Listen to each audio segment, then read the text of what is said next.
Hi everyone! So a couple of people have asked if I can post some videos about the house that we built for my daughter who has severe CP. The questions that I get most are about the bathroom that we did. So I thought this was a good place to start to show everybody some of the things that we have going on in our bathroom. So the bathroom that we made, we wanted to make sure that it was big enough that we could get my daughter, in, turned around, equipment. So the first thing that we wanted to do is make sure that it was a good enough size. So I'll just do sort of a quick scan of our bathroom. So that's our open shower. I'll show you that in a minute.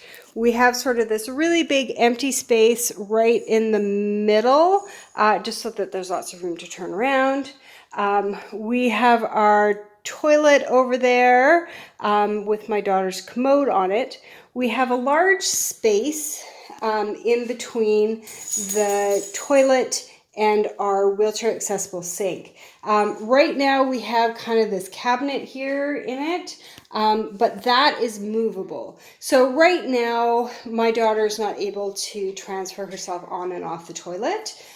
Even if she had the help of a lift or bars, she's not quite there yet. So, but if she does end up there in the future, that can be moved so that a wheelchair can be backed up right there. So it's right beside the toilet so that there can be a shift over.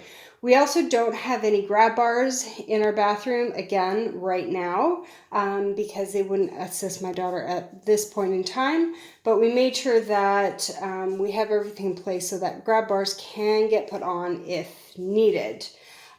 So then over here we have our sink. So this is a wheelchair accessible sink.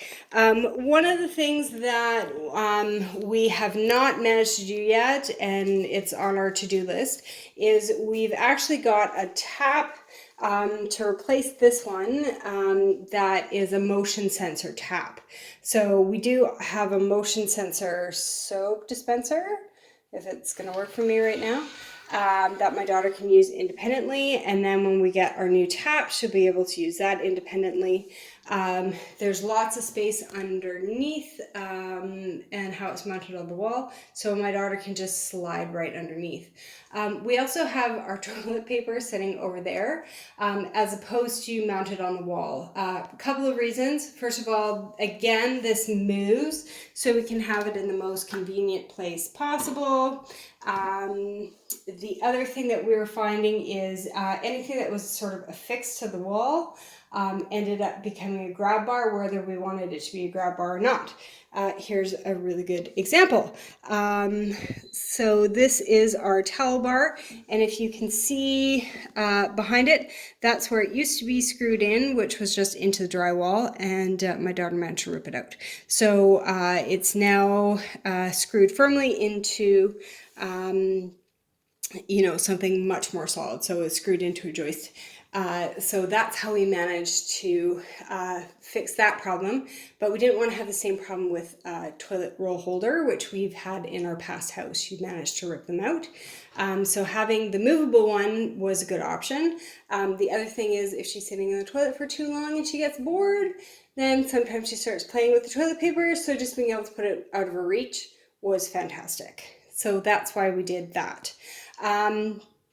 So the other thing that we have is our shower. So I will just move this and show you guys our shower. So as you can see, we have no bars, no curtains, no nothing. All we have on the floor is this rubberized it's like a barrier, so her commode will roll right over top of it. It pops back up so that if any water comes, it just stops it from running over. We thought we would kind of try to see how we would do without a shower curtain, and we managed to be able to do just fine. And if things change in the future and she gets a little crazier with her showering, then we can always change that. We have right in the far corner sort of all the things that we need just tucked right away. As you can see where we have our both our shower and the tap is located down low, so right where it's accessible for her while she's in her commode, and right close where it's accessible to us. Up higher we do have a high up shower head, just in the event that somebody wants to use the shower just for a standard shower, they can do that. So we have a couple of options, but for my daughter, we're always using the low one. The other thing that we have in here is our track lift system. If you look at our doorways, both doorways on both sides have these gaps put into them. So when we got this house built, we put right into the contract that both of these doorways needed to have a 1 foot gap in them. They ended up not being a foot, and when they tried to put the track in, it wasn't big enough, and the builder had to come back and make them bigger. That was not my problem, that was his problem, because we had it in the contract that they had to be 1 foot. And that was the best thing that we did, was just having it right in there in the contract when we built the house. Things are way easier to do if you're building, to do them right off the crack, than they are if you try to retrofit something later. Putting a gap like that into an already formed doorway is a lot harder than just putting it in when you're starting from scratch. Our doors, as you can see, first of all, they're 36 inches, so we have really big gaps. So as you can see, that's our track going right into my daughter's room. The track on the other side goes over here. So we homeschool my daughter right now, and so this is my daughter's classroom at the moment. So the track goes right into her room if we're doing physio and that kind of thing. Originally, we had sliding doors in the bathroom on both sides. We had pocket doors that kind of met in the middle. I always thought that that would be fantastic for my daughter, and they would be right out of the way and no problems. What we found is that it was very difficult to get them to lock. So if we had company and that kind of thing, you know, just for privacy, I like being able to lock that door. And we're having a really hard time locking it.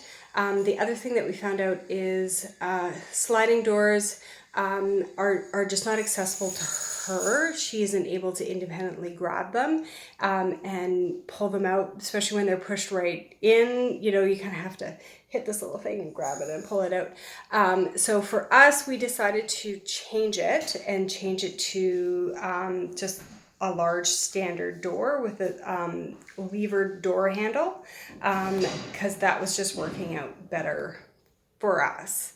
But of course, everybody's different and everybody's needs are different.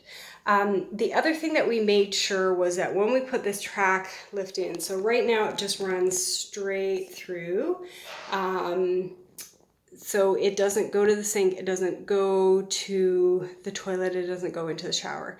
And that's because my daughter uses a commode, and the commode rolls around.